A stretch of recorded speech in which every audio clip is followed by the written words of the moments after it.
pues ya les pido excusas por el tiempo que ya hemos perdido, pero bueno. El día de hoy vamos a tocar dos temas o tres temas muy importantes. El primero de ellos son los estados financieros, complementando un poco de lo que habíamos visto en la charla anterior, que es el tema de la contabilidad. Hoy vamos a tocar los estados financieros de una manera muy simple, de una manera muy sencilla. Vamos a ver un poco el tema de los tributos, que es un aspecto muy importante que debemos tener en nuestra idea de negocios, en nuestro proyecto. Y por último, vamos a tocar, si nos alcanza el tiempo, vamos a tocar un tema de las posibles financiaciones que podamos tener de nuestra idea de negocio, de nuestro proyecto, unas posibles financiaciones, pues no solamente a veces con nuestros recursos propios podemos financiar.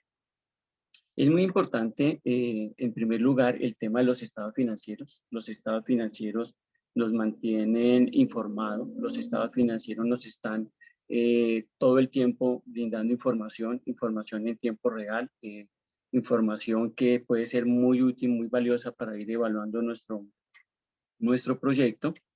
También los estados financieros son la vida de nuestro proyecto, nos va indicando cómo va nuestro proyecto y pues es un deber de nosotros estar constantemente monitoreando que los estados financieros se nos emitan, se nos entreguen para irle midiendo el pulso a nuestro proyecto.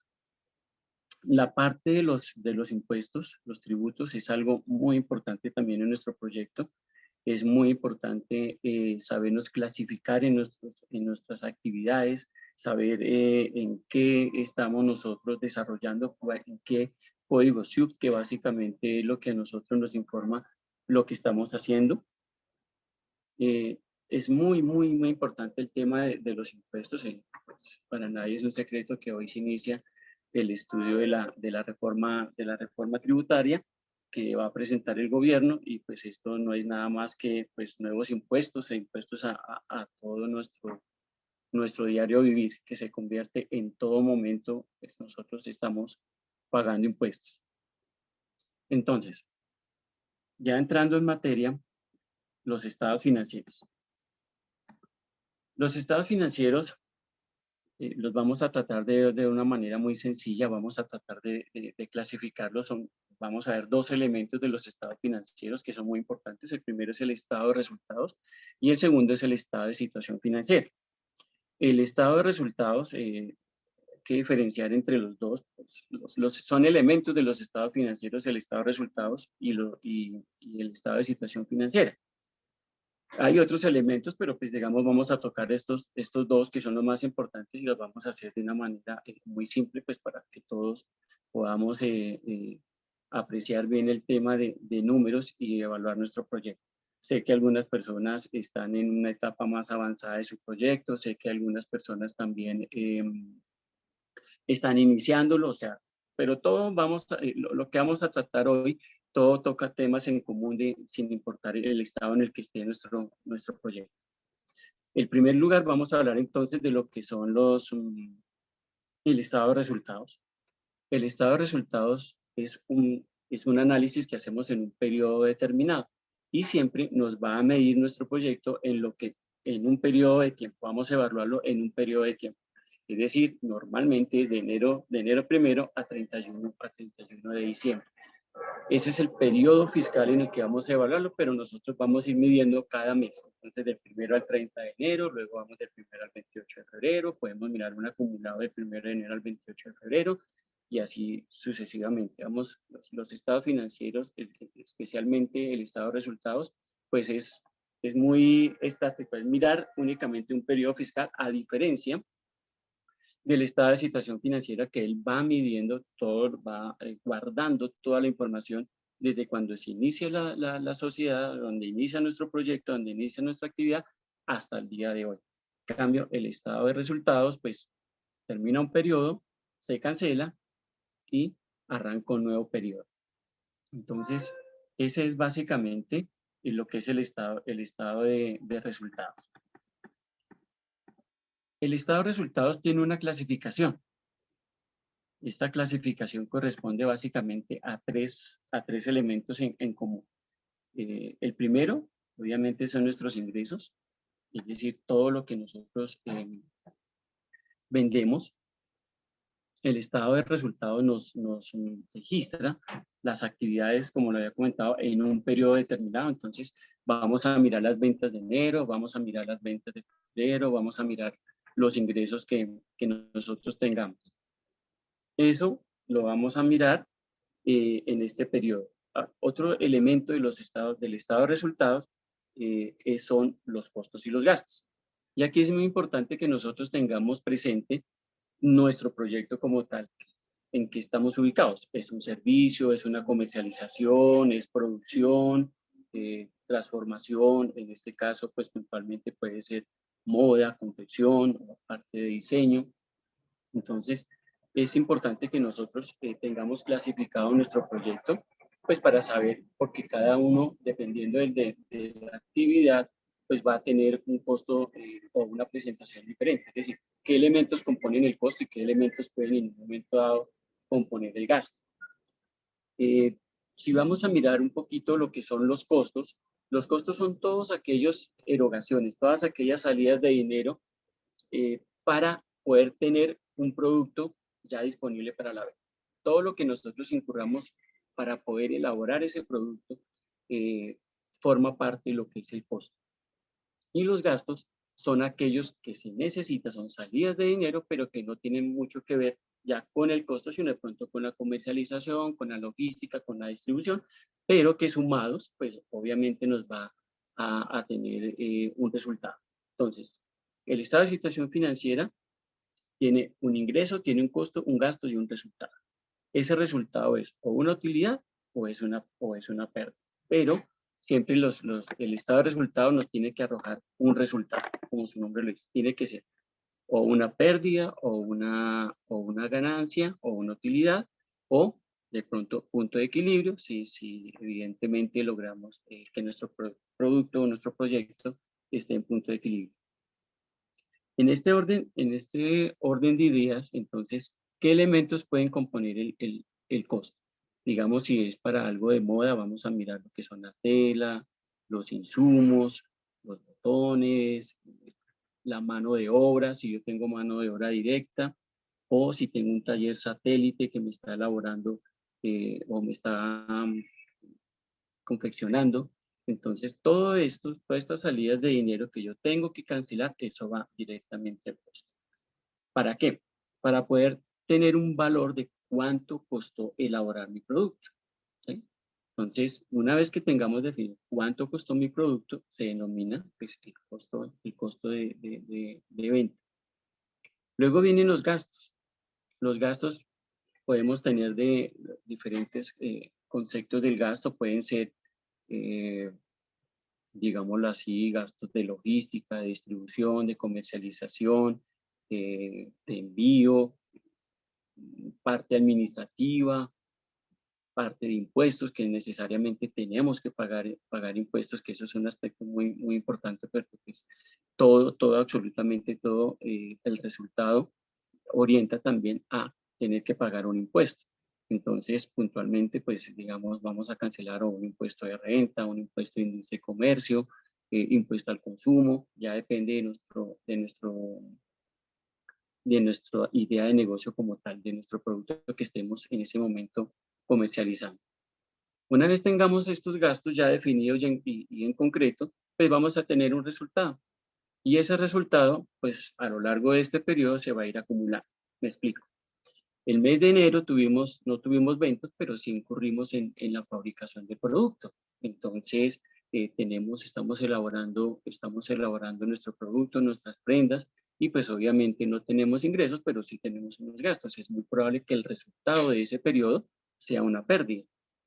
Pero si en el segundo mes, o en el segundo periodo, ya tenemos ventas de lo que habíamos confeccionado, entonces ya vamos a tener posiblemente una utilidad que va a compensar la pérdida del periodo anterior. Y así pues empieza a jugar cada uno de los meses. Lo ideal de nuestro proyecto es que esté en un punto de equilibrio, que a futuro, en el corto plazo, tenga una tasa de retorno acelerada o rápida, o por lo menos mantenerse en punto de equilibrio.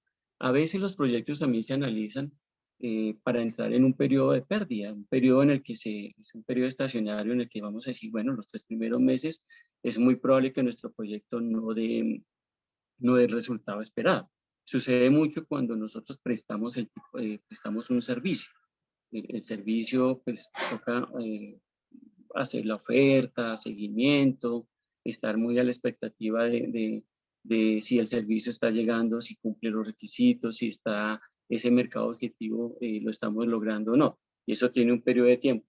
A veces la comercialización tiene un poco menos de demora en generar los frutos, en generar resultados, porque digamos que es un lanzamiento, que puede tener una campaña de lo que está en mercadotecnia, pues la expectativa, el lanzamiento del producto y el sostenimiento como tal a lo largo del tiempo que se espera explotar es nuestro producto. En ese orden de ideas, entonces, pues, nuestros proyectos, todo lo que tenga que ver, y por eso en algún momento tocamos de que debemos tener muy claro el plan de inversión y debemos tener muy claro el plan de negocios, es decir, para poder mirar hasta dónde mi producto o mi servicio puede llegar a soportar pérdidas acumuladas, porque yo lo tengo contemplado así, o de pronto hay una recuperación más pronto de lo que esperaba, entonces hay que dinamizar de alguna manera, pues alargar la proyección o disminuir la proyección. En fin, todo esto es el resultado de cómo yo tenga planeado, cuando tenga planeado mi producto como tal. En ese orden, entonces, es el estado de resultados. Es lo que les comento, ingresos, costos, gastos y un resultado. Importantísimo, como hablábamos también al comienzo, en la charla anterior, de tener un flujo de caja. Ese flujo de caja me va a permitir ir previendo cuáles van a ser mis futuros gastos y cómo voy a ir reuniendo los recursos para poder aplicarlo.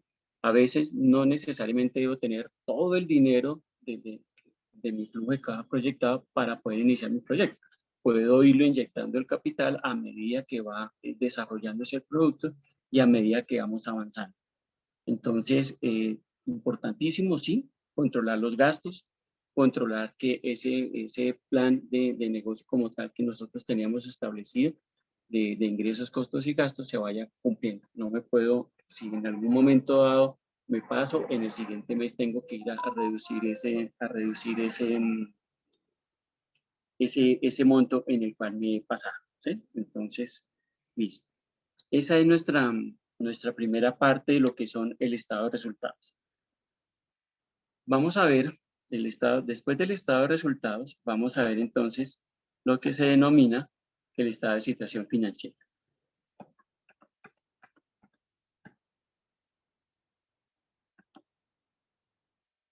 El estado de situación financiera, como les comentaba, es bueno, lo que algunas personas antiguamente se conocía como el balance o el estado de resultados que vimos anteriormente era como se denominaba PIG, pero pues ahorita ya estamos desde el año 2015 con las normas internacionales de información financiera, entonces esto tiene unos nuevos conceptos y unas nuevas políticas que están dando un enfoque y un cambio a lo que políticas y procesos que nosotros traíamos antes cuando nos regíamos por el 2649, que era el que nos daba como la luz. Ahorita, pues es las normas internacionales de información financiera. El estado de situación financiera se compone de 3 elementos: activo, pasivo y patrimonio.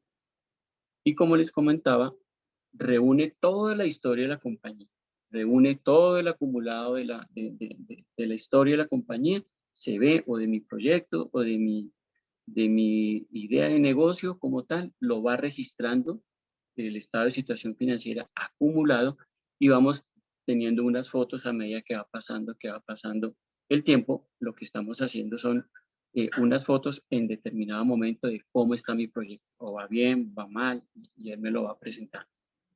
Para poder entender un poco esta estructura, vamos a ver acá, más abajito, ¿qué es esto? Entonces nosotros tenemos una buena Esta es la estructura o lo que se denomina la ecuación patrimonial. ¿Esto qué quiere decir? Que contablemente nosotros debemos tener siempre un equilibrio en nuestro registro. No puede haber un desbalance en nuestro registro. Siempre que hay un registro de un activo, necesariamente o existe un pasivo o va a haber un elemento del patrimonio. ¿Sí? Entonces, es importante tener claro acá que la parte del activo es lo que nosotros tenemos o conocemos como parte de inversión. Allí podemos tener que, por ejemplo, compramos una máquina para hacer la producción, compramos materias primas, entonces lo tenemos en un elemento del activo que se llaman los inventarios. En algún momento dado también, si estamos vendiendo a crédito, tenemos unas cuentas por cobrar. Eso forma parte de lo que nosotros tenemos acá en esa grande, que es la parte del activo. En algún momento dado nosotros también, entonces, cuando compramos la materia prima, adquirimos una obligación. Si nos dieron un crédito, vamos a tener entonces un pasivo, que es lo que estamos debiendo. Si tenemos que pagar impuestos, va a estar reflejado en esta parte del pasivo que podemos ver en la parte roja. Si nosotros también tenemos nómina, tenemos contratadas personas por nómina, pues entonces también hay unas obligaciones que van quedando allí colgadas que a futuro pues van a tener que entregársele a las personas, como son las cesantías, el interés de cesantías, prima, vacaciones, etc. También se registra allí pues todo lo que yo en un momento dado puedo estar debiendo. Debe estar debiendo, puede ser los servicios públicos, puede ser de pronto el arriendo, si yo adquirí una bodega o un local, o estoy en una bodega que comparte lo mismo, local, y también está el servicio de internet. Bueno, todo lo que yo tenga como deuda va a estar equilibrado allí. Y cuando hablamos de patrimonio, hablamos de lo que los socios, los accionistas, las personas que están apoyando mi proyecto están contemplados allí. Siempre va a haber un equilibrio, siempre va a haber un equilibrio. El activo debe ser igual al pasivo del patrimonio. No puede haber un desequilibrio porque pues básicamente así está diseñado este modelo matemático de los estados financieros para que siempre se conserve un equilibrio. El equilibrio en los registros, el equilibrio en todo lo que tiene que ver entonces con mis obligaciones o con mis activos, que en este caso, pues como les comentaba, también en la parte del activo puede estar la caja, lo que yo tenga en los bancos, lo que tengan las cuentas por cobrar, los inventarios, y una parte de los activos que pueden ser también el tema de maquinaria o cualquier vehículo que se haya necesitado para la distribución. Siempre que en el estado de resultados, que fue lo que vimos anteriormente, siempre que en el estado de resultados se genere un resultado de pérdida o de utilidad, se va a ver reflejado en la parte del patrimonio. ¿Qué quiere decir esto? Que si en algún momento dado yo di una utilidad, esa utilidad entra a formar parte de crecer la parte que vemos del patrimonio, la que está en verdecito.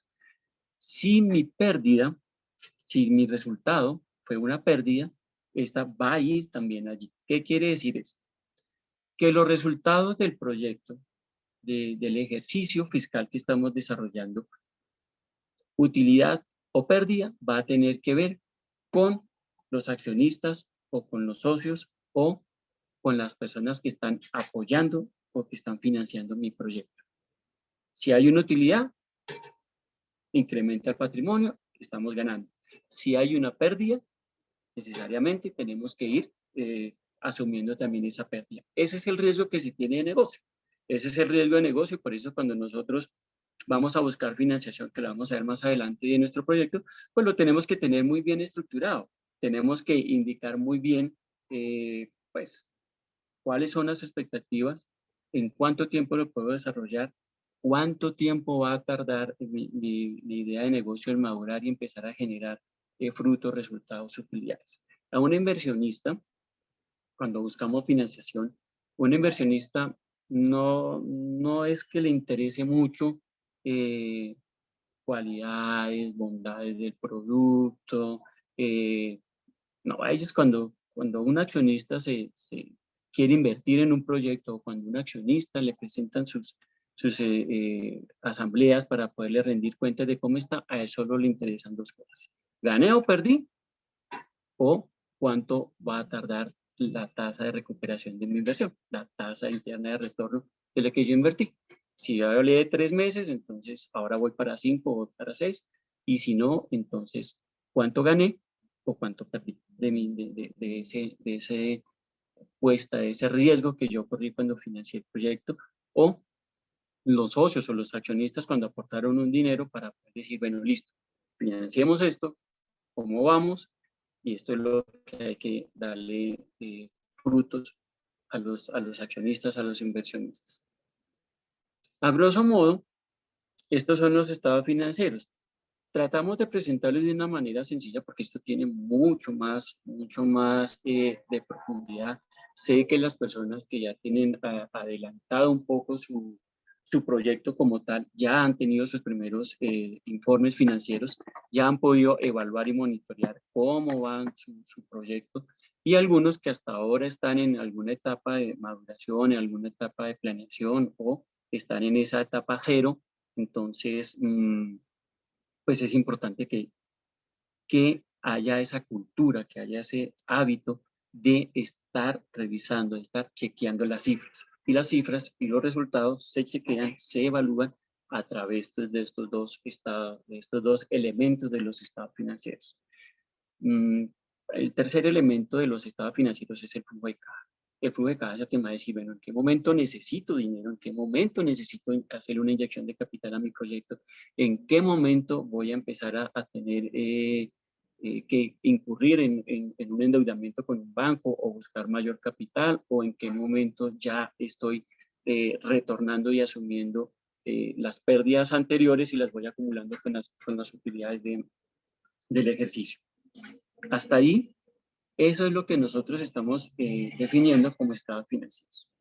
Importantísimo, lo que les comento, nunca abandonen los números, nunca sientan pereza por los números, nunca, así yo soy diseñador, soy abogado, soy médico, necesariamente tiene que estarse chequeando los números y tenemos que familiarizarnos con los números, tenemos que familiarizarnos con, con los resultados, con lo que estamos haciendo, estar sentado en un momento dado cuando un proyecto esté mucho más adelante, más evolucionado, pues sentarme con el contador, con la administración del negocio y que me rindan cuentas y familiarizarme con todo esto. Es la única manera de que uno puede hacer de que su idea de negocio tenga éxito.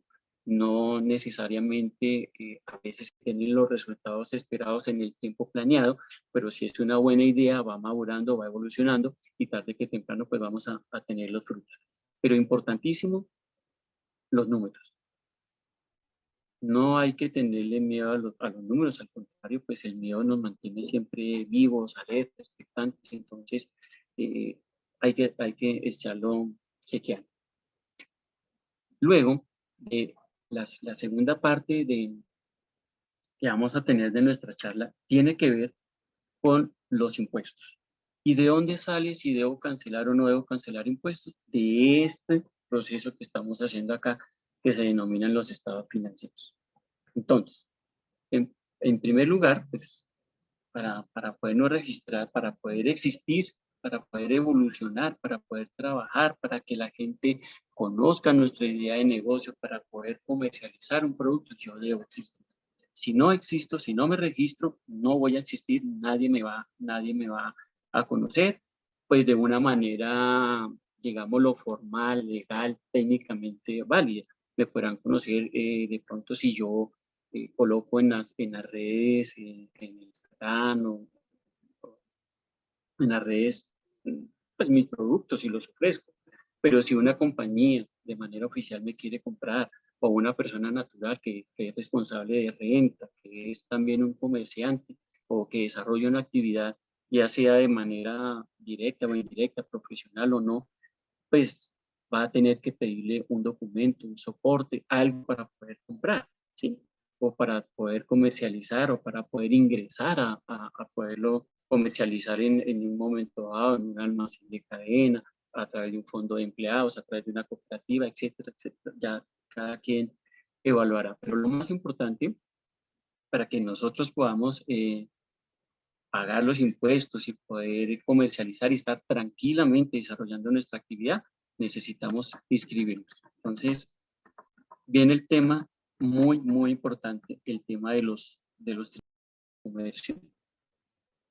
¿Qué es lo que hace la Cámara de Comercio? La Cámara de Comercio tiene un objetivo fundamental y es darle publicidad a los comerciantes. Eso es el objetivo de la Cámara de Comercio. La Cámara de Comercio no sanciona, la Cámara de Comercio no impone multas, la Cámara de Comercio no es un ente regulador, no condena, no abre investigaciones, no es la Procuraduría. La Cámara de Comercio tiene un objetivo fundamental y es darle publicidad a los comerciantes, apoyar a los comerciantes, darlos a conocer de una manera legal, válida. Entonces, lo que debemos entender es que cuando yo me registro ante la Cámara de Comercio, me vuelvo público. Es decir, cualquier persona puede ir a pedir un registro mercantil, cualquier persona puede revisar las bases de datos, es más, hasta entrar y comprar las bases de datos que la misma Cámara de Comercio pone a disposición de los comerciantes. ¿Por qué? Porque se supone o se presume que en la Cámara de Comercio yo estoy realizando una actividad, primero, es un objeto social lícito, es una actividad lícita, soy un comerciante legalmente inscrito y estoy haciendo las cosas bien. Entonces, la Cámara de Comercio, inclusive, ustedes si necesitan en algún momento dado orientar el mercado, saber hacia dónde puede también tener una opción de orientación de mercado, la Cámara de Comercio vende unas bases de datos de las empresas, se las pueden dar por capital, por número de empleados, por objeto social, se la pueden inclusive entregar por utilidades, por el valor de los activos, etcétera. Es decir, información la hay. La Cámara de Comercio también pues tiene su fundamento también está en el apoyo al comerciante. Entonces también hay unos centros de conciliación, si uno está inscrito hay un círculo de afiliados, entonces va a tener algunos beneficios especiales. Es más, tiene ya una universidad que está a través de la Cámara de Comercio, entonces ya hay capacitación, ya hay seminarios, hay charlas, entonces la Cámara de Comercio es un elemento muy importante, es una herramienta muy importante, porque finalmente lo que estamos haciendo nosotros es dándonos a conocer de una manera legal y válida, porque ellos lo que sí chequean, la Cámara de Comercio lo que sí chequea es que yo esté desarrollando un objeto social ilícito, ¿no? Y que tenga, desde luego, un sitio donde lo esté desarrollando, ¿sí? Desde dónde lo estoy desarrollando. Entonces, en la Cámara de Comercio, cuando yo me registro ante la Cámara de Comercio, lo que estoy adquiriendo es mi registro mercantil. Hay un número y ese es mi número con el que la gente me va a conocer. Entonces, allí en la Cámara de Comercio me registro a través de un formulario y ese formulario me va a solicitar una serie de datos en los cuales yo debo dar. Es decir, cómo me llamo, una cosa es cómo me llamo, cuál va a ser mi razón social y otra cosa cuál puede ser mi razón comercial. Por eso es que muchas veces, por decir algo, conocemos en empresas que comercialmente se llaman de una manera, pero su razón social es otra. Permoda, ¿sí? No es como lo que nosotros normalmente vemos como la parte comercial, que uno va y eso tiene su nombre, ¿no? Y la razón social es algo totalmente diferente. Entonces, entre la Cámara de Comercio se registran los dos elementos que son la razón social, que es cómo me llamo, y cómo comercialmente me van a llamar. Explico, yo me puedo registrar como Neil Zárate, pero voy a estar comercialmente con Papelería a la Esquina.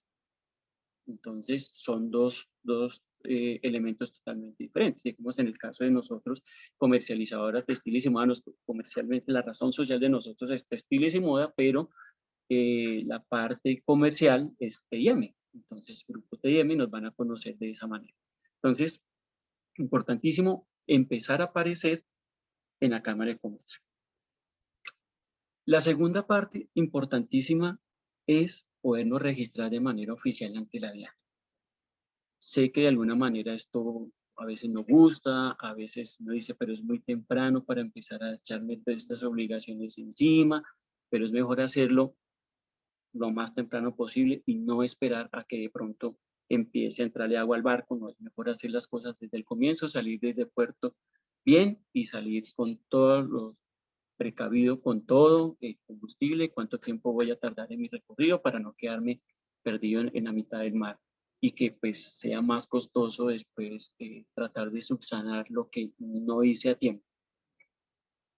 Es importante también registrarnos ante la DIAN. Y ante la DIAN pues es más complejo todavía un poquito. ¿Por qué? Porque ante la DIAN no solamente debo registrar cómo me llamo, comercialmente cómo me llamo, sino que adicionalmente a eso tengo que dar una dirección, tengo que suministrar un correo electrónico, debo tener un sitio donde voy a desarrollar mi actividad, debo informar quiénes son en el caso de las personas jurídicas, quiénes son los socios o los accionistas con su debida participación, debo registrar si tengo o no tengo establecimientos de comercio abierto al público, y así no está abierto al público. Si yo presto un servicio y lo hago a través de una oficina, tengo que registrar esa oficina. Si no, pues no puedo desarrollar una actividad en el aire. Tengo que tener una dirección y esa dirección necesariamente se convierte en un establecimiento de comercio o no, abierto o no al público, pero es un establecimiento y lo tengo que registrar. ¿Sí? El registro que se hace ante la DIAN, el registro que se hace ante la DIAN es, entonces, importantísimo. ¿Qué es lo que yo registro? Nombre, razón social, nombre comercial, como me van a conocer, el objeto social, es a qué me dedico, ese es el objeto social. Debo reportar ante la DIAN, que digo, dirección, teléfono, correo, los accionistas, el número de accionistas, su participación, en dónde los ubico. Si tengo contador, tiene que estar registrado allí. Si mi compañía en un momento dado está obligada a tener revisión fiscal, tiene que estar registrado ante la DIAN. En el radar de la DIAN no puede desaparecer nadie, ni los accionistas, ni los inversionistas, ni el representante legal. Allí debo registrar si es una persona jurídica, debo registrar quién es el representante legal principal, quién es el representante legal suplente. Entonces, ya la DIAN tiene toda la información desde cuando yo me registro. ¿Cuando me registro en dónde? Cuando saco mi registro único tributario, que es el que conocen como RUT. Muchas veces nosotros vamos a ofrecer nuestros productos, sí, perfecto, muy bien, pero hágame por favor la presentación jurídica de su empresa, es decir, tráigame copia de la Cámara de Comercio, tráigame copia del RUT, y uno comienza, bueno, ok, entonces, ¿cómo se hace eso? Entonces, antes de y eso es un sustento legal, jurídico, válido, pues es hacerlo. Cuando me registro ante la Cámara de Comercio, como les comenté, directamente yo o cualquier otra persona puede solicitar una copia de mi registro mercantil, paga 6.600 pesos, y ahí le dice quién es esta persona, qué está haciendo, cuál es su objeto social, dónde está la dirección, en qué fecha se constituyó, a través de qué documento lo hizo, si fue con escritura pública, si le hizo a través de documento privado mediante acta, y básicamente cuáles son las responsabilidades que tiene la compañía, si es a qué se está dedicando, si es importador, exportador, y toda esa información está replicada también ante la DIAN, porque la DIAN conoce si yo soy exportador, si soy importador, si soy usuario aduanero, si soy operador logístico, si estoy desarrollando una actividad bajo un código. Entonces, cuando nosotros nos dedicamos acá abajito, ya estamos viendo que es el código SUB. Pues como estamos hablando de números y todo esto tiene que ver con números, entonces lo que yo me dedico, todo lo que yo me dedico se convierte en un número, y ese número es un código, y ese código lo conocemos como un código SUB. Entonces, que yo me dedico a dictar capacitación, que yo dicto clases en una universidad, que yo ejerzo de manera mi profesión independiente, entonces tengo un código. Ese código es 9491, 7640, si estoy comercializando, entonces si yo estoy comercializando, entonces no es universal ese número, sino no, comienza, si yo comercializo, ¿qué comercializo? Prendas de vestir, comercializo telas, insumos, accesorios. Si yo fabrico, ¿qué fabrico? si estoy comercializando, qué comercializo, si son productos químicos, o si presto un servicio, qué tipo de servicios estoy prestando. O sea, hay toda una clasificación y subclasificación, porque algunas actividades tienen su código principal y dos códigos adicionales que me van a decir, sí, vamos a poner un ejemplo. Yo soy médico general, entonces sí, tengo el 9491, por mencionar un código. Pero es que adicionalmente a eso yo soy especializado y yo puedo hacer cirugía plástica. Entonces es 949102 y ese 02 a esta persona puede hacer cirugía plástica, maxilofacial, etcétera, etcétera. Así sucede también con todas las actividades comerciales. Entonces, este código SIU es el que se registra y yo no puedo hacer nada de lo que no esté contemplado hacer. ¿Sí? Por eso es que muchas veces el objeto social de la compañía es la comercialización y la distribución de prendas de vestir y yo termino importando maquinaria para extraer el aceite del cannabis o termino importando, no sé, termino importando inclusive tapabocas o insumos médicos cuando yo lo que comercializo son prendas de vestir. Entonces, a pesar de que los textiles como tal incluyen un ítem de parte quirúrgica, telas y tapabocas y todos estos elementos, pero tengo que tenerlo específicamente dentro de mi objeto social. Entonces, lo que yo no tenga escrito no lo puedo hacer y no se presume que lo voy a hacer. No se presume que lo voy a hacer. ¿Sí? Es lo más importante.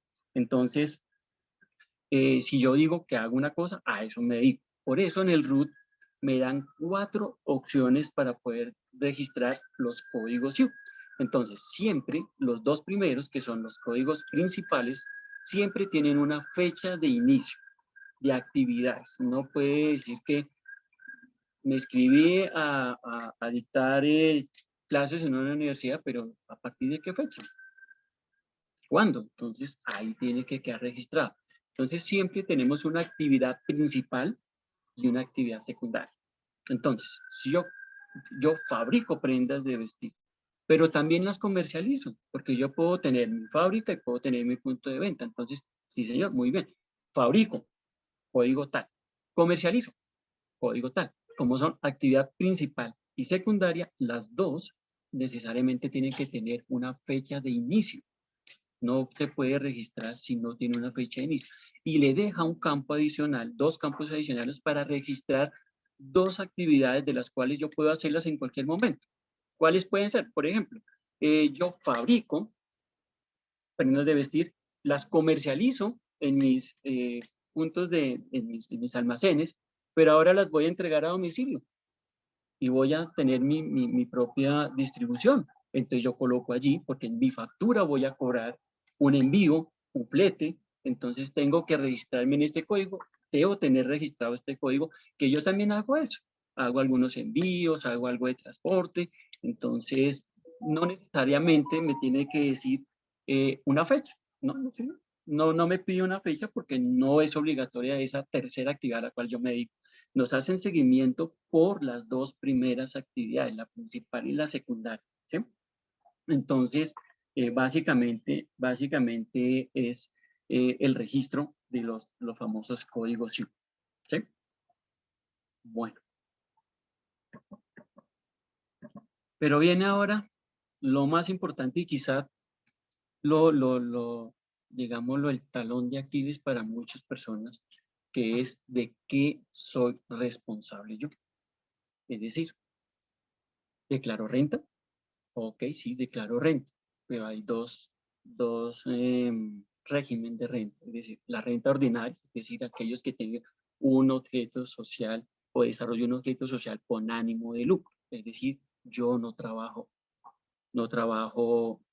mencionémoslo así, gratis. Yo soy un inversionista y yo me dedico a lo que me renta. Entonces, eso se denomina renta ordinaria. Pero es que yo estoy ubicado en una zona franca. Ok. Entonces, si usted está ubicado en una zona franca, debe tener dentro de su objeto social que es una zona franca. Entonces, ya tiene un régimen de renta especial. ¿Qué quiere decir? el régimen de renta ordinaria, por mencionarles algo, tributa un 33%. Ah, pero yo estoy en zona franca, entonces es régimen especial. ¿Por qué? Porque tributo al 20%. Ah, no, pero yo soy una entidad sin ánimo de lucro, yo soy una fundación. Yo no estoy, lo que yo desarrollo lo hago es por amor, por pasión a lo que hago, y eso no genera utilidad. Entonces, desde el mismo momento que yo me registro allá en la Cámara de Comercio, entonces yo tengo un registro especial que son las entidades sin ánimo de lucro. Entonces, en la Cámara de Comercio les dan un registro especial, en el cual, ah, sí, señor, usted queda en el libro de régimen especial, que son aquellas personas que no tienen o no generan una utilidad en su actividad, pero les exige que a alguien las controle. Entonces, me explico, yo constituyo una fundación para el deporte.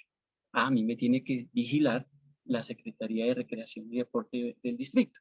Entonces, esa entidad que me vigila, entonces cuando yo me inscribo en la Cámara de Comercio, que me dedico a esto, entonces automáticamente me dice, esta es la persona que lo controla. Entonces, esta entidad va a estar monitoreándome para pedir información, así como lo pide la DIAN, así como lo puede pedir la Superintendencia de Sociedades en un momento dado. Entonces, importantísimo que desde el mismo momento que estoy haciendo la planeación, pues ya debo que contemplar todo esto. No es solamente tener mi idea de negocio, no solamente buscar la financiación, sino saber también de que tengo que estar inscrito y eso tiene unos costos, tengo que pagar unos impuestos y que tengo que hacer una clasificación adecuada, porque esto puede haber una fuga de dinero que estoy pagando los impuestos que no corresponden, ¿sí? No corresponden. Hago acá un paréntesis para explicarle más o menos en qué consiste esto. Hace un tiempo atrás se me consultó sobre una empresa que importa un producto, que es un producto médico, bueno, es de uso veterinario, se llama el tetramisol. Este producto también tiene un uso industrial. Este uso industrial es para qué? Para brillar pisos, pero en veterinaria se utiliza para desparasitar. Y también se utiliza este producto para inclusive fortalecer algo de la fabricación de los pisos. Cuando se está fabricando el piso, se le puede agregar este químico. Entonces, esta empresa lo comercializaba, pero lo habían clasificado como uso industrial. Y resulta que como uso industrial paga la tarifa más alta de industria y comercio, que es el 11.04 por mil. Pero resulta que esta empresa no vendía sus productos para uso industrial. Un 70% lo vendía para uso veterinario.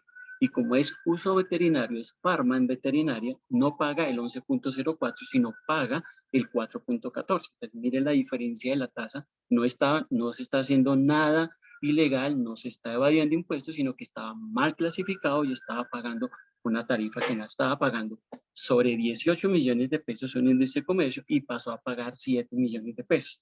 Allí no hay nada ilegal, sino que no se clasificó de manera adecuada en su momento. ¿Por qué? Porque por más de que yo traiga un producto que sirve para la industria y sirve para la parte veterinaria, entonces pagan tarifas diferentes, ¿sí?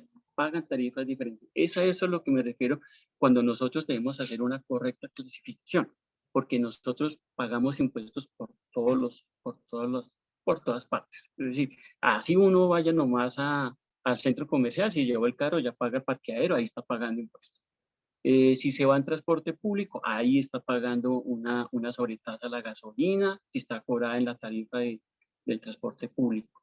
Si compra un producto o si se queda en la casa viendo televisión, Netflix, ahí está pagando un IVA en las plataformas de entretenimiento. Que quiso pedir una papita, una hamburguesa, ahí está pagando el impuesto al consumo. No hay nada, no hay absolutamente nada en lo que no se pague impuestos. Por eso Benjamin Franklin de la patria, de los padres de la patria en Estados Unidos, decía, hay dos cosas seguras en la vida. Uno, la muerte, y dos, que hay que pagar impuestos. Y eso es verdad. Entonces, los impuestos están presentes y hay que pagarlos y hay que saber si uno clasificar para no pagar lo que no corresponde. Porque si me clasifico mal, pues la administración de impuestos le va a decir, pues usted se clasificó acá, su tarifa es esta. Por decir algo, si las personas como tal, una empresa, se ubica en zona franca y desarrolla las actividades de zona franca, pues tiene una tarifa diferencial de renta, que es del 20% y no del 33%. Pero si yo no me clasifico bien, Si no lo hago de manera adecuada, pues ¿qué va a decir la DIAN? Yo no lo conozco a usted, no sé dónde está ubicado o a qué se dedica usted, pero si usted me dice, mire, yo me dedico a hacer esto en una zona franca, yo ya sé que usted está clasificado en un régimen especial de renta y me va a tributar el 20%. ¿Ven? Ahora, una vez que nosotros nos clasificamos ante la DIAN, automáticamente para las personas o las personas jurídicas o personas naturales que desarrollan actividades en Bogotá, automáticamente quedan inscritos ante otra entidad que se llama la Secretaría Distrital de Hacienda. La Secretaría Distrital de Hacienda. ¿Por qué nos registramos ante la Secretaría Distrital de Hacienda? Bueno, el tema de los impuestos es un poco complejo, porque el tema de impuestos, hay unos impuestos que se conocen que son del orden nacional, es decir, son los que están administrados por la Dirección de Impuestos y Aduanas Nacionales, que lo conocemos como DIAN. Estos impuestos son de orden nacional. ¿Cuáles son? Impuesto al consumo, la renta, el IVA. Estos son impuestos de carácter nacional, es decir, donde yo esté, en el municipio, en el corregimiento, debajo del agua, donde yo esté, allá estoy desarrollando una actividad y es de territorio nacional y es por ende control de la DIAN. ¿Sí? Pero hay unos impuestos que son del orden departamental, territorial o local. Me explico. Si yo desarrollo mi actividad en Bogotá, me debo inscribir en el distrito capital, es decir, en la Secretaría Distrital. Pero si yo desarrollo mi actividad en Cota o desarrollo mi actividad en Mosquera o lo hago en Chía, pues no me corresponde registrarme en Bogotá, me corresponde registrarme en el sitio en el que estoy desarrollando la actividad, ¿sí? Porque es el territorio, es el sitio en el que estoy desarrollando mi actividad. Entonces nosotros pagamos impuestos por la actividad que hacemos, por lo que nosotros desarrollamos, pero también pagamos impuestos por el lugar en el que estamos haciendo el trabajo. Entonces, si yo desarrollo mi actividad en Chía, tengo que pagar el industria y comercio, que es un impuesto territorial, se debe pagar allí. Estos impuestos territoriales, ¿cuáles pueden ser? Fundamentalmente está el impuesto de industria y comercio y está el impuesto predial. El impuesto predial se paga donde está el inmueble. Lo mismo sucede con el impuesto de vehículo. Donde yo matriculo mi vehículo, allá tengo que pagar impuestos. Así mi carro, yo lo registro en Medellín, pero lo ando en Bogotá o lo ando por todo el país, pero pues donde lo matriculé, a ese le pago los impuestos. Así mismo sucede con el tema de industria y comercio, que es un impuesto que se paga, que es uno de los impuestos un poco más injustos, porque aquí es un impuesto que se paga es por los ingresos, así yo gane o pierda. No importa, si yo vendí, pero estuve a pérdida, pues no importa, vendí.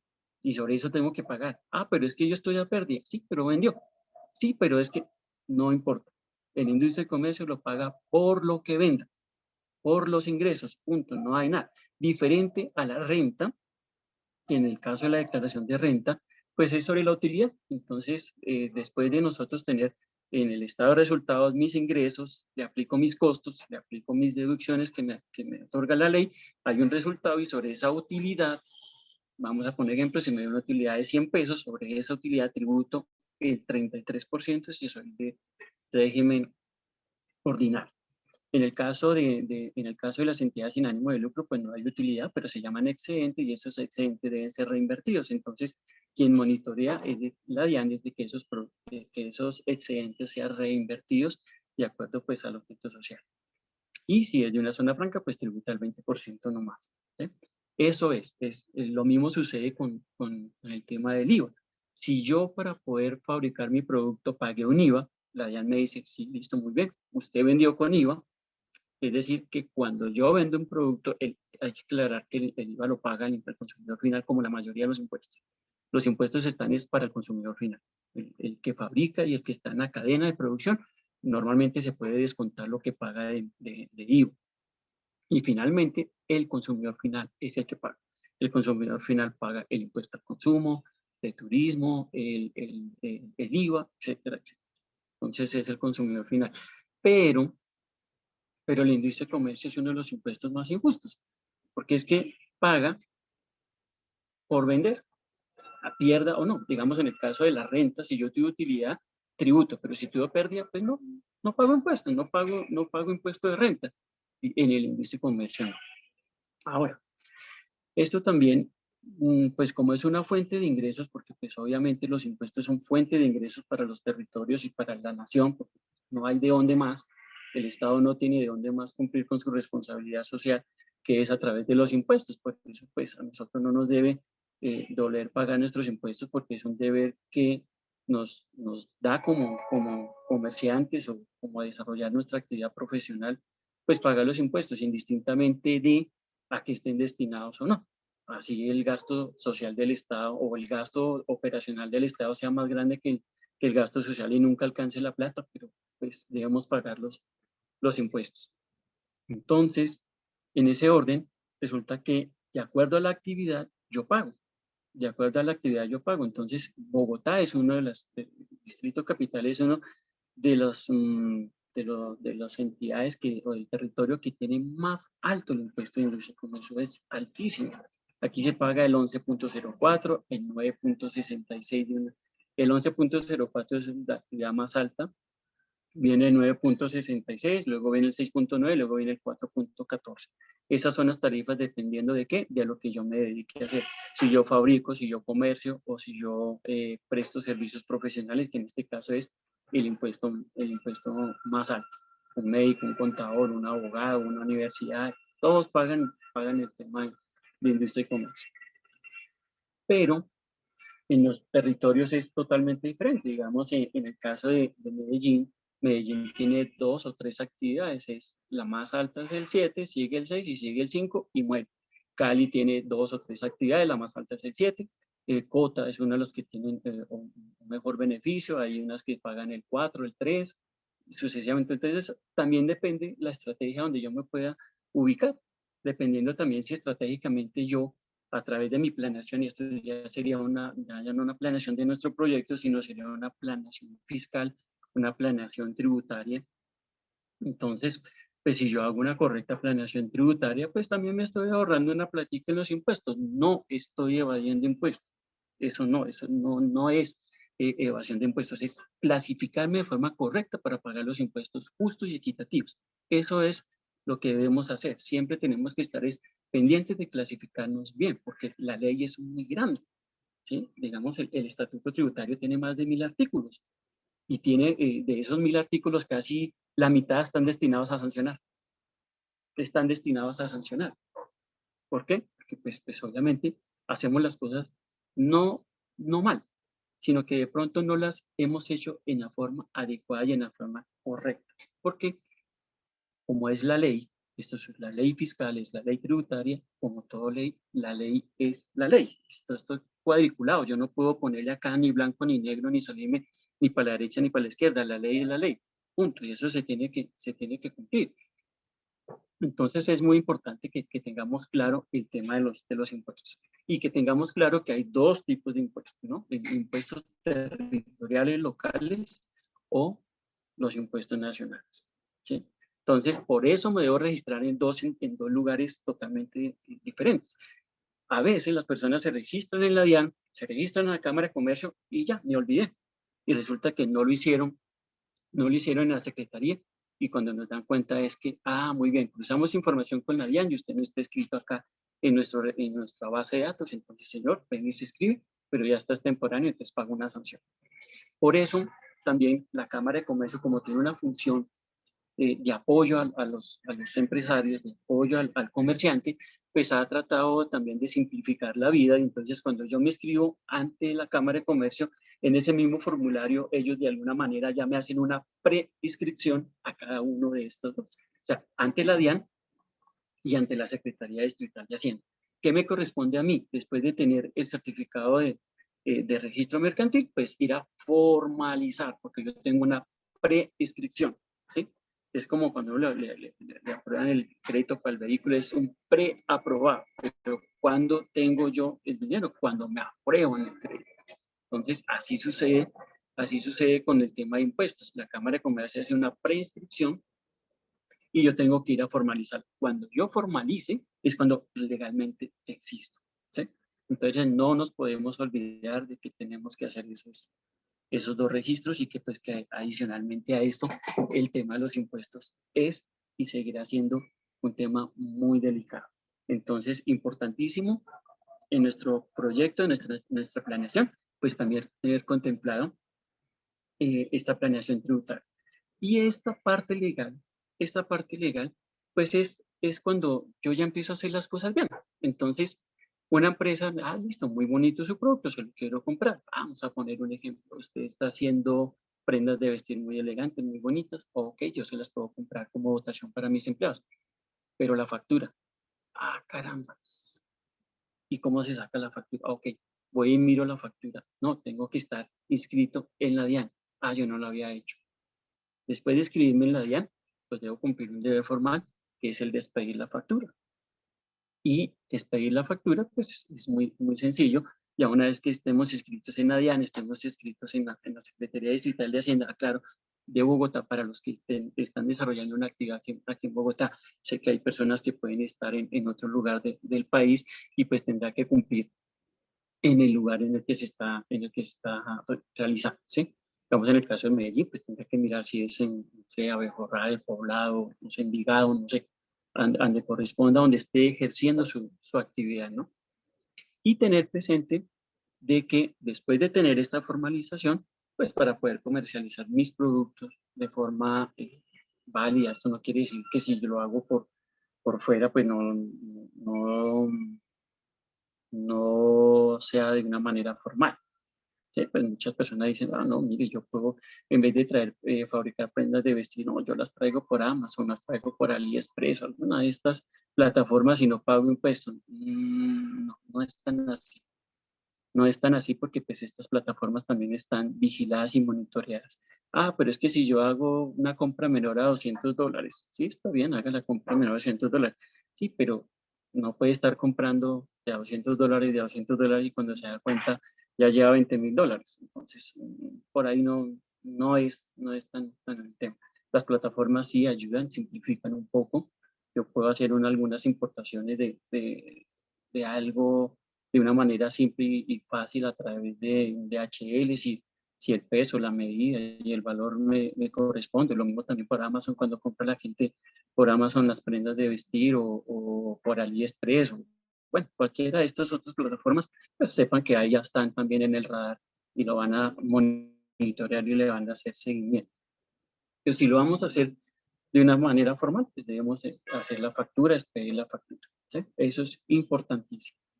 Entonces, este tema de los impuestos, de verdad que es algo muy, muy delicado y es algo que la mayoría de personas pues se nos puede convertir en una pesadilla total porque los seguimientos que hace la DIAN y los seguimientos, los monitoreos que hace la DIAN por todos los, es decir, uno no se puede salir del radar de la DIAN. Ellos lo tienen por las consignaciones que uno haga en su cuenta, por las ventas que las personas me realicen. Es decir, cuando yo voy y compro, ahí ya me están reportando. Si yo vendo, también al que me compra me va a reportar. Entonces, los bancos me van a estar informando cuánto consumo, cuánto hago en las tarjetas de crédito. O sea, están así. Yo creo que ustedes han podido escuchar la semana pasada, creo que fue, o en esta semana, se le inició una investigación a un congresista Benedetti porque pues no logró demostrar que pagó en su tarjeta 996 millones de pesos, que fueron los consumos de su tarjeta, y su sueldo no le daba, porque aparte de su sueldo había movido cerca de 596 millones de pesos en su cuenta, y entonces le hicieron todos los cálculos cuadriculados de la DIAN y no da, con su sueldo de congresista no da. Entonces, ¿usted de dónde sacó el dinero? Entonces, eso es una forma de que entendamos todos que nos están haciendo seguimiento, nos están monitoreando. Nosotros no nos podemos salir del radar. Muy bonito, yo vendo por Bancolombia, por Nequi, bueno, todos estos, Plata y todo eso, pero estoy moviendo el dinero a través de una plataforma y ahí ya me están monitoreando, me están rastreando y es mejor hacer las cosas absolutamente transparentes. Entonces, bueno, hasta allí. Entonces ya tenemos el tema de los estados financieros. Nuestros estados financieros dan origen a lo que es la parte de tributación. Entonces, pues digamos que con el complemento a la contabilidad, pues es básicamente el resultado de nuestra idea de negocio.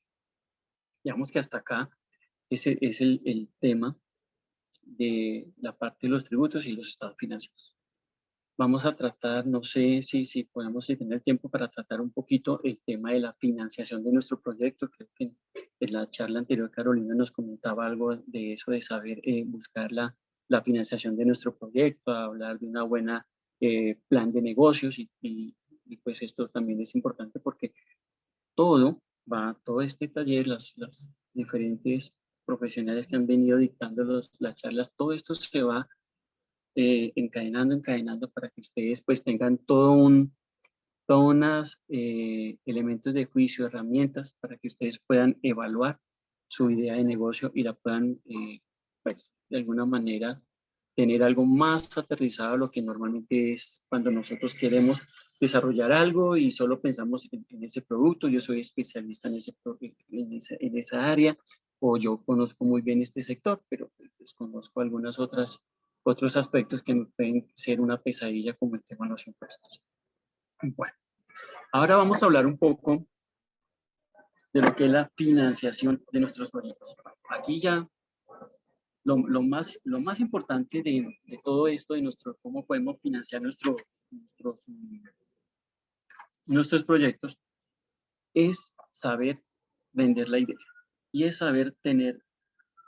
tener una adecuada planeación, tener de una manera correcta y adecuada estructurado mi negocio. ¿Cuánto me va a retornar? ¿En qué momento voy a tener esa tasa interna de retorno? ¿Cuáles son mis elementos de riesgo? ¿Cuáles son por mencionarlo así, un momento dado que se me pueda estancar la operación, mi producto como tal o mi idea de negocio?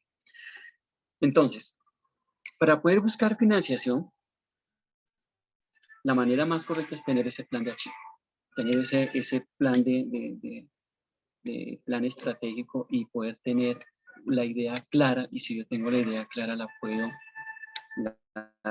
puedo vender. No por nada, cuando creo que hace poquito en televisión o hay veces en la televisión internacional salen estas personas que compran estos proyectos, compran estas ideas de negocio a estos emprendedores, porque ellos de alguna manera se vuelven socios capitalistas de esa idea. Pero muchas veces la idea es buena, pero como les comenté al comienzo, un inversionista no le interesa el producto, no le interesa si eso cumple una función social o no, bueno, comillas.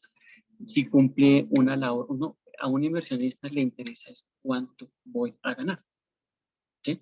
¿Qué garantías voy a tener de que eso pueda dar el resultado que usted me está diciendo? Y muchas veces se falla en eso, en el cálculo de las cifras, en la orientación de mercado, y todo falla porque no hay una adecuada planeación desde el comienzo. Entonces, para poder buscar yo financiación, pues debo primero saberle vender la idea. Así si voy a buscarle plata a mi abuelito prestado, le tengo que decir cuándo se la voy a devolver. Porque eso sí, los abuelos y el papá es la manera más fácil de financiar nuestro proyecto, porque pues de todas maneras hay que garantizar la devolución del dinero. Entonces, para que no me cobren intereses, no me va a estar molestando, pero tengo que devolverle la plata. El abuelito no nos va a azotar la plata de solo amor por el nieto, sino que pues se la tenemos que devolver. Entonces, hay que saberle vender la idea al abuelo.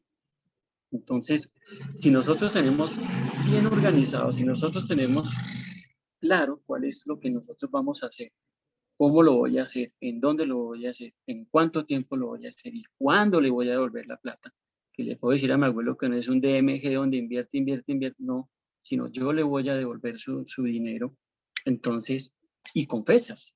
Entonces, mire, esto es así, esto es así, esto es así, y lo voy a tener. Entonces, si nosotros ya tenemos claro eso, ahí sí podemos empezar a buscar cuáles pueden ser las posibles fuentes de financiación de mi proyecto. Entonces podemos empezar, bueno, la primera parte puede ser, siempre normalmente uno lo arranca con recursos propios. Uno dice, bueno, hasta acá llego, tengo tanto dinero, no sé, tengo este capital, o lo saqué prestado en el fondo de empleados, o de pronto esto es un capital semilla que me lo prestaron en una entidad muy económica, entonces podemos hacerlo. Entonces, la primera parte son los recursos propios. ¿Sí? Antes de meterme a cualquier negocio lo puedo tener. La segunda parte es conseguir un socio capitalista, es decir, mire, yo le vendo la idea, pero necesito plata, y este es un buen proyecto. ¿Sí? Muchas empresas han nacido así. Es, listo, yo tengo esta idea, yo la tengo clara, yo soy especialista en este campo, yo lo puedo hacer, pero no tengo la plata. Entonces busco un inversionista, un socio capitalista. Y ese socio capitalista, como les digo, pues, bueno, ¿cuánto me va a rentar? Y la segunda fuente del capital, de socio capitalista, un ítem o un tercer fuente de financiación, pues puede ser también que nosotros podamos aportar la parte intelectual, una parte del capital y buscar un complemento.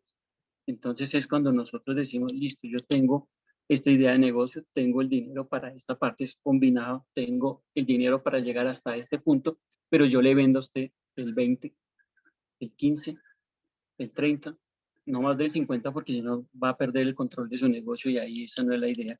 Entonces, si va a buscar eso, listo, yo tengo la idea, yo la puedo desarrollar, yo tengo el dinero para llegar hasta esta etapa, pero necesito la segunda etapa del producto y necesito a alguien que esté allí, entonces le puedo vender el 25, el 20. Acuérdense lo que les comentaba de cuando estos ángeles inversionistas que son los que salen por televisión diciendo, bueno, ¿cuánto me vende de su negocio? Perfecto, yo le compro el 40. No, estoy buscando el 20, pero su idea de negocio es muy buena. Entonces yo le compro el 40. O es más, le compro el 100% de esa idea. ¿Cuánto vale?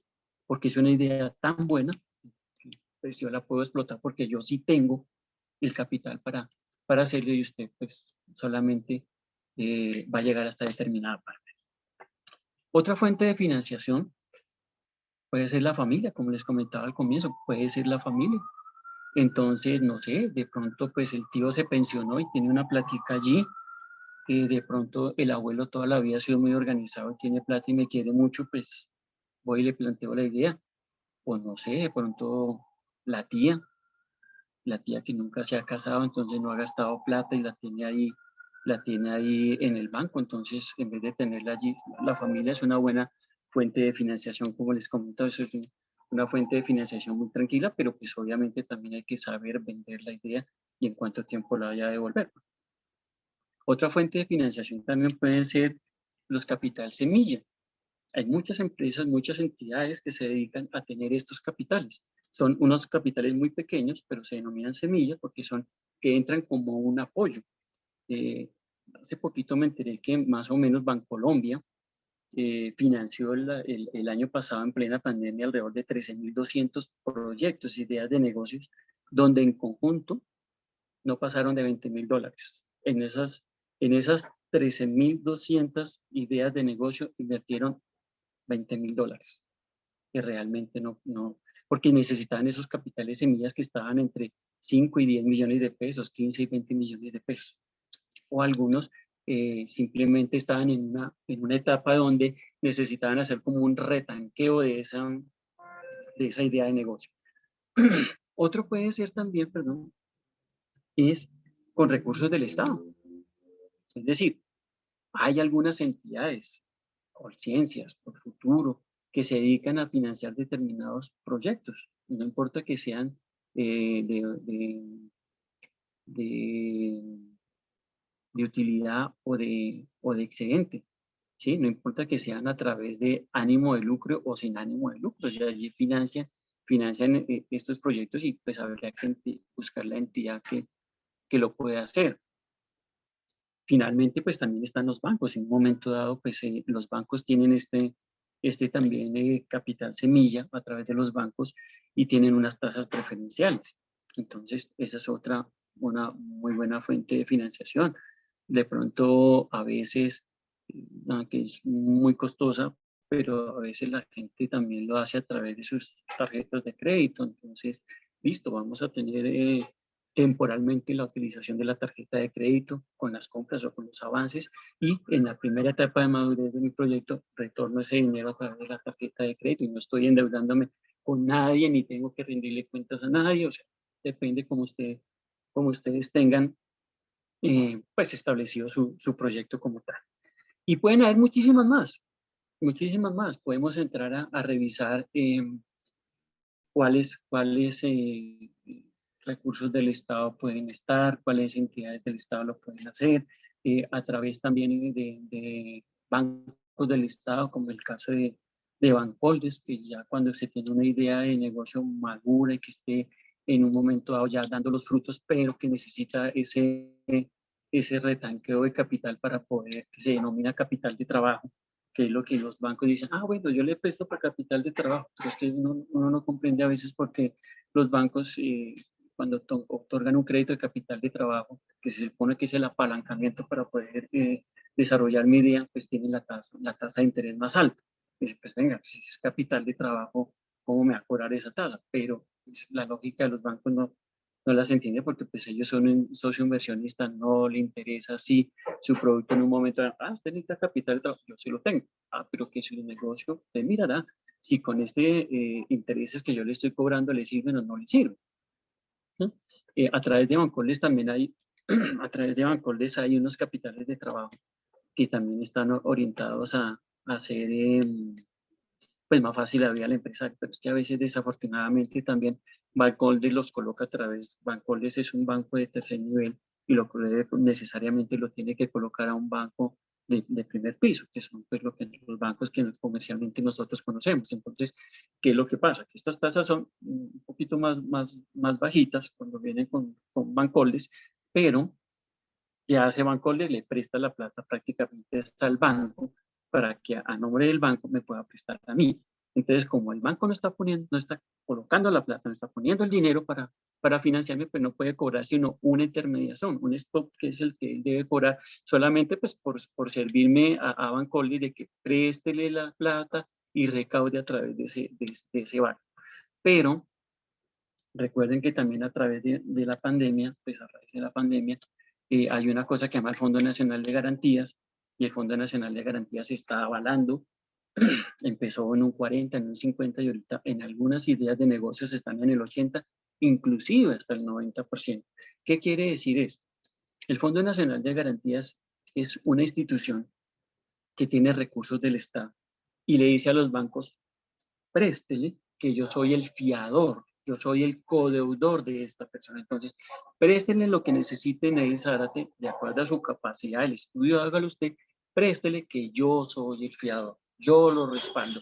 Si él le queda mal y le incumple, tranquilo, yo le pago. ¿Hasta dónde le pago? Hasta el 90%. Entonces, ¿cuánto está arriesgando el banco? Solamente el 10% o el 20% en su defecto si me van a prestar el 80%.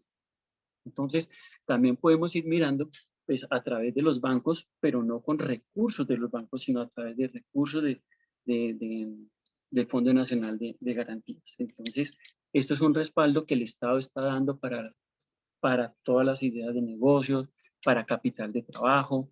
Ya de pronto, si su idea de negocio está tan avanzada, estructurada, que necesita un leasing, o es decir, comprar maquinaria para algo, comprar un vehículo, comprar unos computadores, si su negocio es servicio como tal, o es algo de tecnología y necesita renovar sus equipos, entonces a través de Bancoldes, y eso sí es directamente Bancoldes que tiene el leasing, Bancoldes le puede facilitar esa compra de los computadores, de la máquina, del vehículo para la distribución, etcétera, etcétera, a unas tasas, no solamente unas tasas muy económicas, sino que adicionalmente hay unos tiempos que son muy favorables. Entonces hay unos periodos de gracia, inclusive Bancoldes tiene una entidad que en un momento dado le dice, mire, si de acuerdo a lo que yo le he estudiado, su negocio no da para que compre el vehículo, pero yo se lo rento, yo se lo alquilo. Entonces hay una división que hace, tengo este vehículo, listo, yo se lo rento. Usted lo que me está pagando es un alquiler y cuando usted diga ya no lo quiero, pues me lo devuelve y no pasa nada. Es muy similar al leasing, pero pues el leasing sí yo tengo que tener claro de que pues yo en un momento dado debo devolver ese vehículo y ya no me hago cargo de absolutamente nada. Pero pago una cuota un poco más alta. En cambio, si yo lo tomo a través del renta, del alquiler, pues puedo tener de pronto una tasa preferencial y adicionalmente a eso lo puedo tomar temporal. Muchas empresas inclusive también tienen a través de este sistema, tienen las fotocopiadoras, tienen el suministro de la papelería, porque pues finalmente yo pago es por el consumo y ellos se encargan de controlar de que nadie me desperdicie nada y me controlan quién es el que más está sacando fotocopias y qué papel me está desperdiciando, etcétera, etcétera. Entonces, para poder financiar nuestro proyecto, modalidades hay las que queramos. Los amigos, en vez de estar allí pues en lo que no debe ser, pues vamos a trabajar y tenemos esta idea de negocio y lo podemos sacar adelante. Entonces, la financiación, buscar la financiación de qué depende. Depende muchísimo de que yo sepa vender mi idea de negocio. Créame que si sabemos vender la idea de negocio, vamos a encontrar financiación en algún lado. Otra puede ser también de que su idea está tan buena, pues preséntela a algún concurso, preséntela y allá va a encontrar la financiación. Hay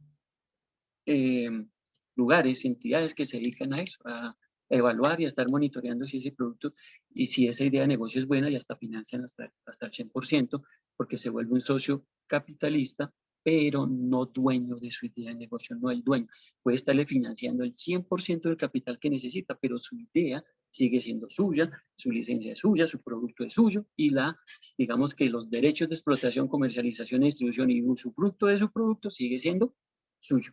Entonces, pues ahí están dadas las fuentes de financiación, está dada el tema de que yo necesito mi proyecto, mi idea de negocio, mi proyecto, lo tengo que estar monitoreando, evaluando a través de ¿qué? De mis estados financieros.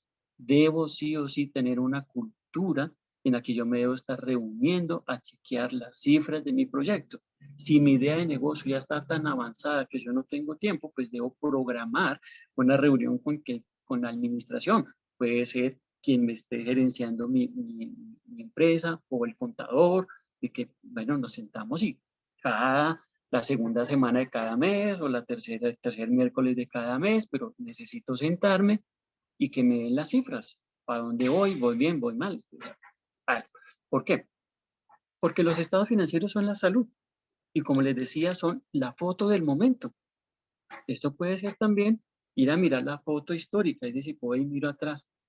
Pues ya desafortunadamente con el tema de la pandemia, muchas de nuestras fotos se nos han ido borrando porque pues toca ser resiliente y toca mirar de qué manera podemos reorientar nuestro negocio como tal. ¿Sí? Entonces, importante, cójale pasión al tema de los números, tenga clara también la idea del tema de los impuestos, porque no puede haber absolutamente nada sin que pague impuestos. No existe nada en este momento. Ni en Colombia ni en ningún lugar del mundo existe algo en lo que se puede hacer que no pague impuestos. ¿De qué depende? Las tarifas. Por eso, y tenemos que estar pues muy expectantes porque pues hoy se presenta la reforma tributaria al Congreso y ahí depende cómo nos va, de cómo nos va a ir a todos, si vamos a tener IVA en los productos de la canasta familiar, si vamos a incrementar las tarifas de renta, si van a irse a las personas naturales o si van a las empresas a restar, a quitarles beneficios para poder que la tarifa suba. Entonces esto toca trabajarlo con mucho cuidado porque de todas maneras eso es desestimar la inversión. Y cuando hablamos de inversión, la más importante es la inversión extranjera. Y la inversión extranjera es muy estratégica y ellos no invierten un peso, sino hay una estabilidad jurídica. Y es por eso que muchas veces cuando se habla de una estabilidad jurídica, a ellos se les da un beneficio de 10 años, de 15 años, y pues a los 8 no le puedo ir a cambiar porque pues, sí, pero es que usted ahora está ganando mucho y tiene que pagar. Sí, pero es que yo también invertí. O sea, les pongo un ejemplo, las petroleras. Las petroleras vienen e invierten en una fase de exploración y en la fase de exploración no hay nada. En la fase de exploración no hay sino gastos, vaya y haga un pique acá, traiga esta maquinaria, importe esta maquinaria, páguele a los ingenieros, páguele a los operarios, ta, ta, ta. Hay una etapa muerta, porque es la de investigación, la de exploración. Pero cuando encuentra el pozo, un momentico, encontré el pozo, pero entonces, ¿cómo vamos en la explotación de ese pozo? Pues yo tuve en la primera fase 4 años de exploración hasta que lo encontré. Entonces, de aquí en adelante, lo que ese pozo produzca es 60 para el Estado, 40 para mí, o como lo hayamos pactado. Entonces, no podemos, que ya pasaron los 5 años de maduración, y ahora cuando viene la empresa a recuperar lo que invirtió, le vamos a decir, no, un momentico, ahora sí, como este negocio es bueno, porque aquí en adelante vamos a explotar tantos barriles de petróleo, vamos a empezar a sacar tantos barriles de petróleo, entonces ahora sí empieza a pagar, me dice un momentico, pero yo invertí. Entonces eso es lo que se llama estabilidad jurídica. Y la estabilidad jurídica no se da ni a 1 ni a 2 años, la estabilidad jurídica se da a 10 años, mínimo a 10 años. Es por eso que cuando viene el capital extranjero, cuando viene la inversión extranjera, lo que necesitan es eso, evitar que en 10 años hay mínimo 2.5 periodos presidenciales y no puede venir con ideas locas el siguiente presidente a decir que yo le quito, o que yo le pongo, o que yo le hago. Entonces, por eso en materia tributaria siempre vamos a tener ese conflicto y desafortunadamente los impuestos tienen color político. Entonces, siempre va a ser un caballito de batalla para el uno, para el otro, para el centro, para la derecha, para la izquierda, para el que sea. Los impuestos siempre van a ser ese caballito de batalla. Entonces, importante que nosotros podamos pagar los impuestos de manera correcta, de manera justa, clasificándonos y haciendo las cosas como deben ser. Entonces, ese era el tema que les traía para hoy. Esos eran los temas que quería trabajar con ustedes. Nuevamente reiterándoles mis disculpas por el inconveniente técnico. Y pues no sé, Oscar, si por favor podemos mirar ahí alguna pregunta o si podemos abrir la sección de preguntas. No sé si Neil me escuchas en este momento o sigue sin escucharme. Sigue sin escucharme. Entonces voy a llamarlo nuevamente para comentarle que esté pendiente de su chat, de tal forma que ustedes puedan hacer las preguntas en el chat y él las lea. Entonces van a escuchar la conversación que yo tengo con él.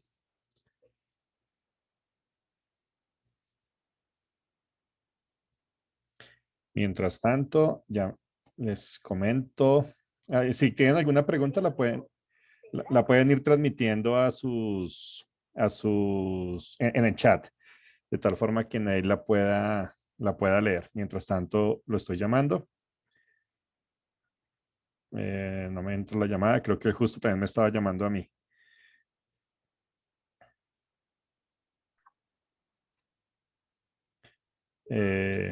Ahí está, entonces voy a hablar con Neil.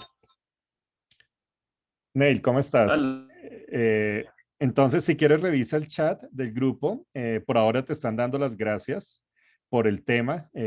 Habían unas preguntas que he ido resolviendo. Yo no sé si quieras leer el chat por si hay alguna información de la que respondí que tenga que ajustarse o que tenga que complementarse. Entonces, si quieres, revisa el chat y yo sigo conectado al teléfono contigo para poder comentarte alguna novedad. Entonces dejemos la línea de teléfono abierta, que es la forma de comunicarnos. Y mientras tanto, si quieres, revisa el chat y mira si hay algo que complementar. Muchas gracias. Bueno, entonces ahí está Neil, va a revisar el chat. Ya ustedes me hicieron algunas preguntas, les envié unos enlaces de la Secretaría de Industria y Comercio para el registro de marca, que es proteger tu marca, que nadie más la vaya a usar, verificar que de pronto tu marca no la esté usando ya otra empresa, que la tenga registrada y eso te genera a ti conflictos. Me preguntaron acerca de una persona que tiene el código SIU en el root de fabricación de un producto, pero si también lo vendes al por menor, hay que registrar el código SIU. Para eso, ahí les coloqué que el número 4771 es la referencia para el comercio al por menor de prendas de vestir y accesorios. y eso se actualiza en el root. El root se puede actualizar gratis en la página de la DIAN. Ustedes se registran y ya empiezan pueden hacer las actualizaciones que requieran. Las actualizaciones son todo el tiempo, les comento. Ustedes, algunos ya saben que soy fotógrafo y alguna vez estuve acompañando un video musical, haciendo el detrás de cámaras de un video musical, la fotografía y el making of, y la cuenta me la pagaban desde México. Entonces yo no tenía en el root la parte como exportador de servicios y obviamente me tocó registrarme para poder hacer el cobro. Entonces, en este momento, digamos que en la medida en que uno va creciendo y en que las actividades económicas de uno se van desarrollando, se va actualizando esta información. Esperemos a que Neil termine de leer los chats, que parece que ya pues no hay más preguntas. En ese caso, entonces lo voy a llamar para que podamos bueno, si es al por mayor, bueno, si es al por mayor es otro código.